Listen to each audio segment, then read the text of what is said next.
for this whole like fire stuff, how did you get into it? When did you do that? And maybe even like a one-on-one, what is it for people that don't know what fire is? Sure. So FIRE it stands for financial independence and retire early. So I started work about 5 years ago and didn't have really crazy life expenses. So I had a little bit of a gap and I just didn't know what to do with it. And after reading a couple of personal finance books and building my own knowledge, the word personal finance and financial independence came up, and I had been saving, and financial independence, retire early just popped up on a Google search, and I started digging on it. But it's essentially save aggressively, invest aggressively, and depending on how the market does, and if you look back over time, I mean, it opens up a lot of doors. So my interest in it is that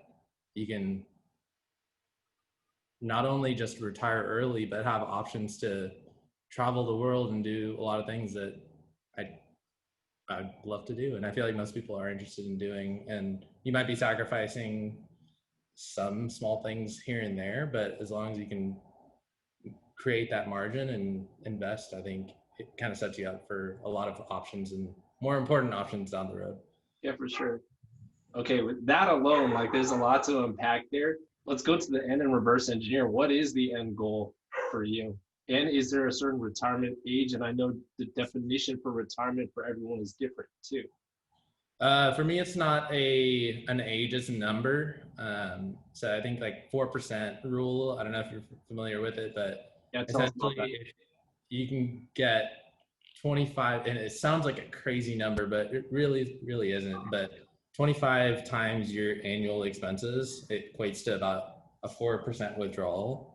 And so this is not like a calculated measure for me, because I know my annual expenses are definitely going to be going up. But for me, I have a target number that I'm trying to get to investment wise. 2 million, I think realistically in the next 15, 20 years, I might be able to get there, maybe sooner. So for the two of us, it's probably right around that $2 million range, but it can change. It can very likely go up and go down depending on what happens in the next 20 years. And I know it's a lot of time. So we'll see how that plays out, but definitely a goal of mine investment wise. For me, it's not necessarily get to that number and quit my job the next day, but more so just having that stability and having options to where if work is terrible for 6 months and I just don't feel like going in anymore, I can say F you and leave. So for me, it's more so just having options to one day quit and never go back, or quit and do something I'm more interested in my own career. I mean, that's my take. I gotcha. So 2 million, that would be about like 80K essentially, yeah, for the two of you. That's awesome.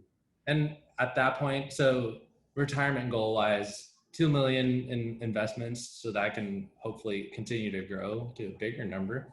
And then we also want to have our mortgage paid off before we like make any big decisions past that. Dude, so you guys already got a house? Not yet. So that's coming up. So right now we're not only investing, but we're also saving aggressively towards a down payment. We'll be probably looking to buy a house in the next year or two. Wow, the American dream. I know. Get a job, get a mortgage. Got to get a dog at some point. Yep. That's awesome. Okay, so your background in finance, as you look into FIRE, everyone throws out this number, of course, the 4% that you just alluded to, and then, this 7%, compounded annual growth for the S&P 500. I don't know, are you a big like funds guy, individual stock? Where do you invest your money? Where should we be putting our money?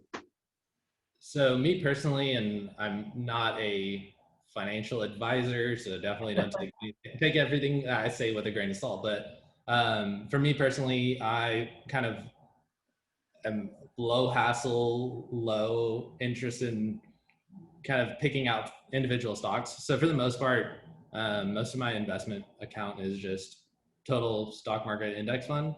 So if you're looking at Vanguard, it's like VTSAX, I think is the fund. And then for Fidelity and Schwab and all the other ones, they have something similar.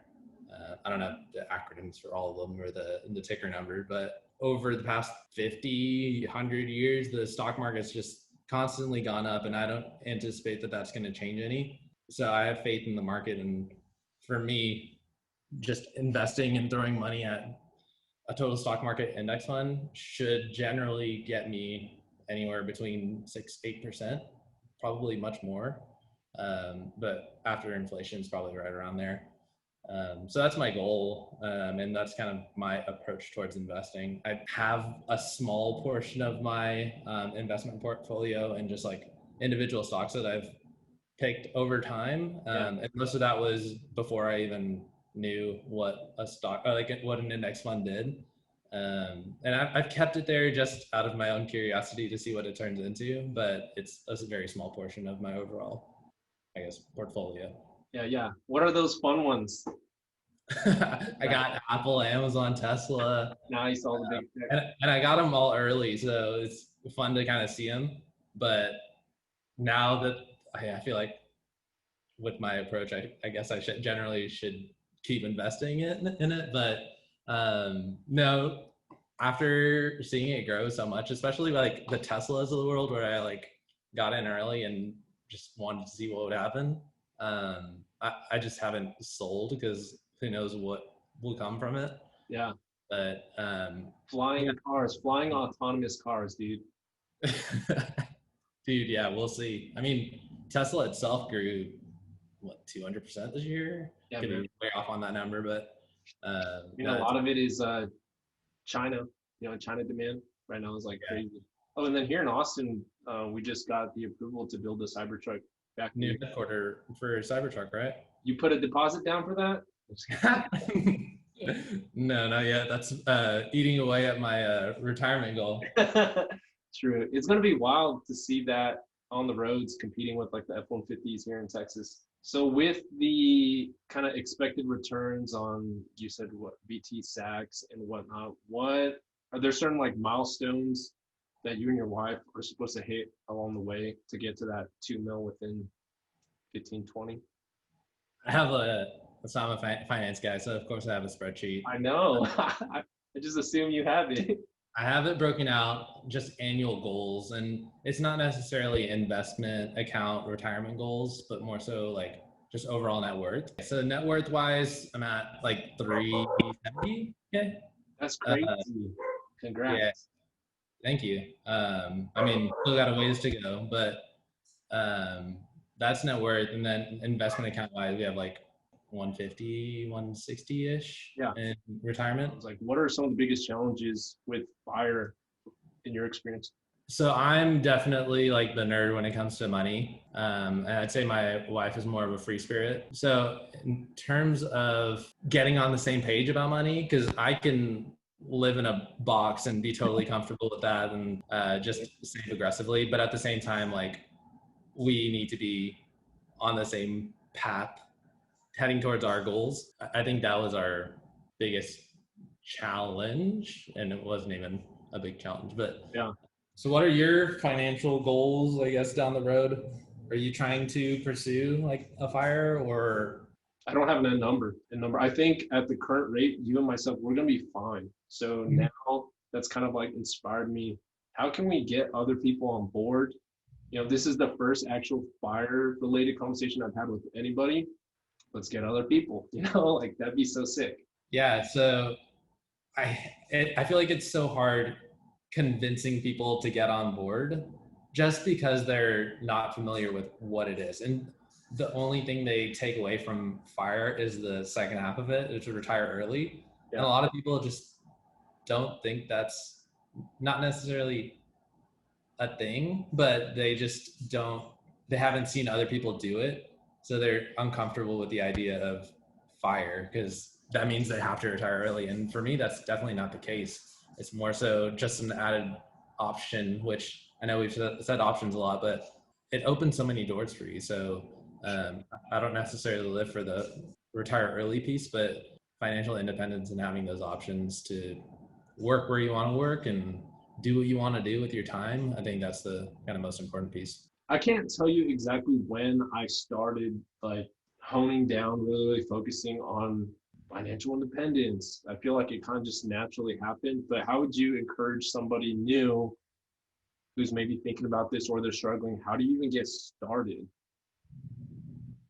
Read a book. It sounds so simple, but there are really so Ramit Sethi has a book. It's called I Will Teach You to Be Rich. I got a lot of good points from that book. Total Money Makeover from Dave Ramsey. It's very basic, but hits on all the big topics. It's a good book. The Millionaire Next Door is probably one of my favorite books. Yeah.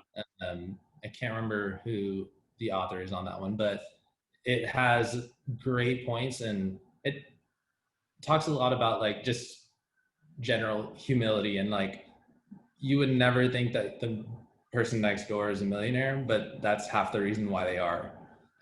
Because they aren't driving a Ferrari and wasting their money on certain things, because they're just living like average Joe and just hoarding all their money into investment accounts. And I'm sure they'll spend it or they'll pass it down, but they're not the type to flaunt their wealth just to flaunt their wealth. Yeah, I saw like I don't even know if this formula even makes sense, but it's something like wealth equals assets minus ego or something like that. Yeah.